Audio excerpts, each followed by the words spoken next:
Hey guys, welcome back to another quick assist video. Today I will be assisting you on how to block people on your iPhone.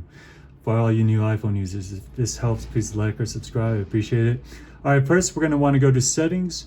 Once we get to settings, go ahead and scroll down to apps. From apps, we're going to want to go to phone. That's going to be on the bottom under P.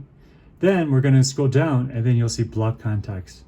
So go ahead and then you'll see add block contacts. And then you just type in the person that you want to block.